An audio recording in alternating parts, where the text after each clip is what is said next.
Dear students, let us start further the lessons. अब तक हमने क्या किया है कि कंटिन्यूसली साइंटिस्ट रिचर्ड एब्राइट ने स्लोली धीरे धीरे प्रोग्रेस किया। 6th क्लास से उन्होंने अपने काउंटी कंपटीशन में पार्टिसिपेट किया, नेशनल लेवल तक गए, इंटरनेशनल लेवल के ऊपर गए। उसके बाद में उसको एक वहाँ का इसके अंदर ये कि he won the first place for zoology at the international fair, यहाँ तक किया। इसके बाद उसने ये किया था and he spent the summer after graduation के। इसके बाद उसने क्या किया, doing further work at the army laboratory, कि आर्मी की लेबोरेटरी में उसने और काम किया। At the laboratory of the US department of agriculture, और यहाँ पे उसने पोजीशन लिया और आगे काम करना स्टार्ट किया है। आप लेसन को पढ़ रहे हैं कि मेनली वो बटरफ्लाइज के ऊपर ही कार्य कर रहा, और साथ में उसने हार्मोन्स और सेल के बारे में भी स्टडी स्टार्ट कर दी थी। बेटा अब नेक्स्ट बेटा आपको क्या बता रहे हैं, तो आपका स्टार्ट यहाँ से होगा। द फॉलोइंग समर, इस साल के बाद अगली गर्मी की छुट्टियों में, क्योंकि उसको गर्मी की छुट्टियों में लेबोरेटरी में जो वहाँ की मिलिट्री की लेबोरेटरी थी वहाँ उसको कार्य करने की परमिशन दे दी गई कि अच्छा बच्चा है, ये कोई न कोई शोध करेगा और उसको परमिशन दे दी जाए। After his freshman year, freshman बेटा उसको बोलते हैं कि जहाँ पर भी बच्चा एडमिशन लेता है तो पहले साल को उसको फ्रेशमैन बोलते हैं। भैया इसके लिए फ्रेश है। जैसे अपने स्कूल में आज कोई बच्चा आए 9th क्लास में आए तो उसको 1 साल के लिए फ्रेश स्टूडेंट बोलेंगे। एट हार्वर्ड यूनिवर्सिटी के अंदर Ebright went back to the laboratory of the department of agriculture, वो उसी यूनिवर्सिटी में वापस फिर गया। And did some more work on the hormone, उसने हार्मोन के ऊपर और भी कार्य किया। फ्रॉम द गोल्ड स्पॉट, के गोल्ड स्पॉट से मतलब बटरफ्लाई की पंख के ऊपर जो 8 गोल्ड स्पॉट्स हैं, उसने कहा था कि ये ऐसे हार्मोन रिलीज करते हैं जिनसे जो बटरफ्लाई प्यूपा फॉर्म में होती है वो बटरफ्लाई उसके बाद में अडल्ट बटरफ्लाई में जल्दी कन्वर्ट हो जाती है। उसने उसके ऊपर और कार्य किया। तो कार्य क्या किया उसने, हार्मोन्स के ऊपर तो कार्य कर लिया था, उसने क्या किया अब आगे देखेंगे। Using the laboratories sophisticated instrument, बेटा ये वर्ड देखो, सोफिस्टिकेटेड इंस्ट्रूमेंट, तो आपको पता है इंस्ट्रूमेंट तो यंत्र होते हैं।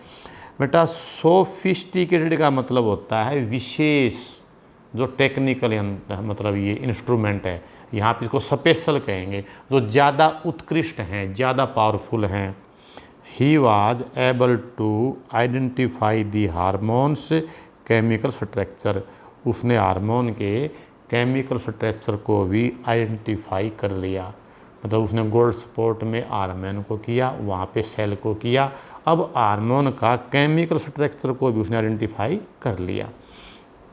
नेक्स्ट बेटा a year and a half later, मतलब 1.5 साल के बाद, a year and a half later, इसके बाद ड्यूरिंग हिज जूनियर ईयर, अपने जूनियर साल के दौरान ही एब्राइट गोट द आइडिया, उसको क्या आइडिया आया, फॉर हिज न्यू थ्योरी, उसको अपनी नई थ्योरी के बारे में आइडिया आया अबाउट सेल लाइफ, कि कोशिकाओं में सेल में जीवन क्या होता है, इसके अंदर आइडिया आया।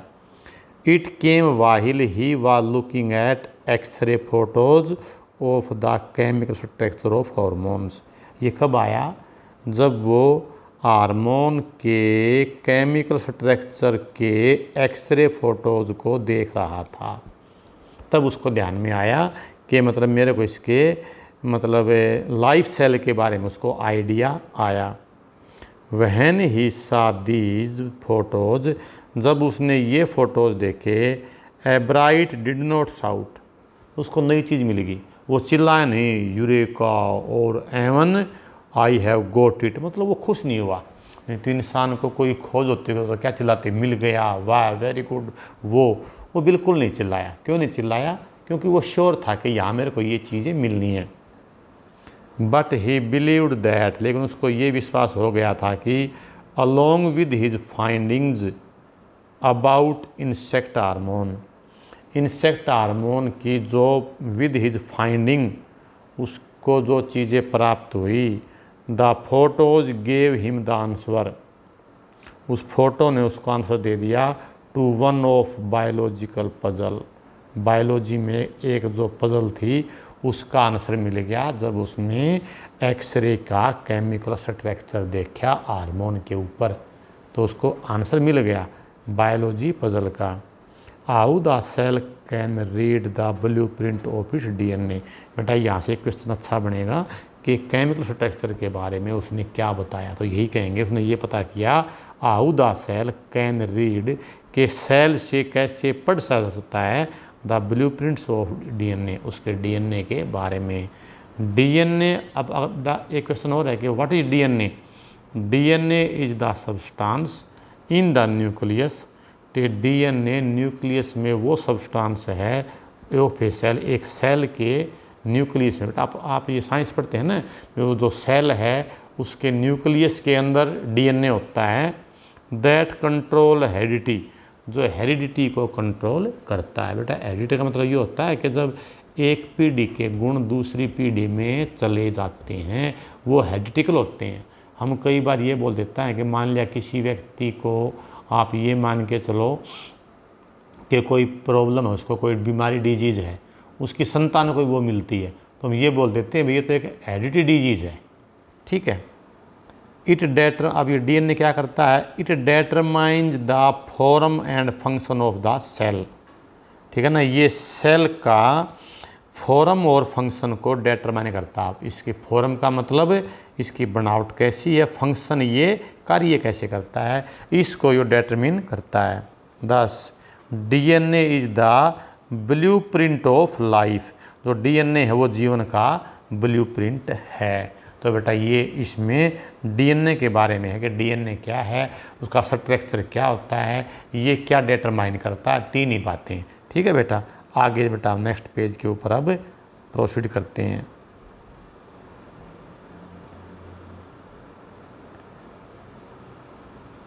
एब्राइट एंड हिज कॉलेज रूममेट, एब्राइट और उसके कॉलेज का रूममेट, उसका नाम था जेम्स आर वोंग, दोनों ने क्या किया, वर्कड ऑल दैट नाइट, उन्होंने पूरी रात काम किया, किसके बारे में, ड्राइंग पिक्चर्स एंड के पिक्चर ड्रा करी उन्होंने, वो सेल की स्ट्रक्चर की, केमिकल स्ट्रक्चर की पिक्चर ड्रा करी, and constructing plastic models of the molecules, और वो मॉलिक्यूल के प्लास्टिक मॉडल को उन्होंने कंस्ट्रक्ट किया कि प्लास्टिक के मॉलिक्यूल्स के मॉडल बना लिए, to show how it could happen, इसके लिए कि ये सारा का सारा काम कैसे होता है, मतलब केमिकल स्ट्रक्चर क्या होता है, उसका काम क्या होता है, उसने उनके प्लास्टिक के भी स्ट्रक्चर बना लिए। Together they letter wrote the paper, बाद में उन्होंने मिल कर के क्या लिखा, दैट एक्सप्लेन द थ्योरी, उन्होंने together they letter wrote the paper, उन्होंने बाद में वो चीज़ लिख दी जिसने उस थ्योरी को एक्सप्लेन कर दिया। नेक्स्ट बेटा, surprising no one who knew him, जो उन्होंने ये काम किया, थ्योरी लिखी उसने भी, और एक आगे की जो बात है उसने, लोग सरप्राइज नहीं हुए। सरप्राइज कब होते हैं, जैसे कोई बच्चा कमज़ोर हो और उसके मेरिट आ जाए तो लोगों को सरप्राइज होता है, और कोई ऑलरेडी बहुत होशियार है उसके मेरिट आ जाए तो लोग सरप्राइज होते नहीं हैं, समझ गए। सरप्राइज तब होते हैं जब उम्मीद से ज़्यादा या बहुत कम मिल जाए, कोई मेरिट वाला और वो फेल हो जाए तब भी सरप्राइज होता है, कोई फेल होने वाला है उसके मेरिट आ जाए तब भी सरप्राइज होता है, ठीक है ना। इसीलिए surprising no one who knew him, जो उसको जानते थे वो कोई अचंभा नहीं हुआ किस बात को लेकर के। Richard Ebright graduated from Harvard with highest honor, कि उसने ग्रेजुएशन किया बहुत बड़े सम्मान के साथ, second in his class of 1510, कि इतने बच्चों में से उसका यूनिवर्सिटी में दूसरा स्थान था, जिससे कोई सरप्राइज नहीं हुआ क्योंकि पता था कि ये मोस्ट ब्रिलियंट है। Ebright went on to become a graduate student researcher at Harvard Medical School. इसके बाद वो हार्वर्ड मेडिकल स्कूल के अंदर ग्रेजुएट स्टूडेंट रिसर्चर वो शोधकर्ता के रूप में वहाँ पे चला गया। There he began doing experiment to test his theory. वहाँ उसने थ्योरी को टेस्ट करने के लिए बिगेन डूइंग एक्सपेरिमेंट्स, उसने एक्सपेरिमेंट शुरू कर दिए। If the theory proves correct, क्या एक्सपेरिमेंट किए कि if the theory prove correct, यदि उसकी थ्योरी सही हो जाती है, it will be a big step towards understanding the process of life. तो प्रोसेस ऑफ लाइफ, जीवन की जो प्रोसेस है, अंडरस्टैंडिंग, इसको समझने में ये एक बिग स्टेप, बहुत बड़ा एक कदम होगा जो उसने थ्योरी दी। It might also lead to new ideas, ये शायद कोई नए आइडिया भी दे दें for preventing some type of cancer and other disease. Cancer या दूसरी बीमारियों को प्रिवेंटिंग, इनके रोकथाम के बारे में भी उसकी थ्योरी उस टाइम ये सोचा है कि वो कुछ आइडिया दे देगी। क्योंकि बेटा आपको पता है सेल के वजह से ही कैंसर होता है, चाहे वो सेल ब्लड के अंदर हैं या हमारी स्किन के अंदर है या मसल्स के अंदर है। सेल की अनकंट्रोल्ड ग्रोथ ही कैंसर का कारण होती है।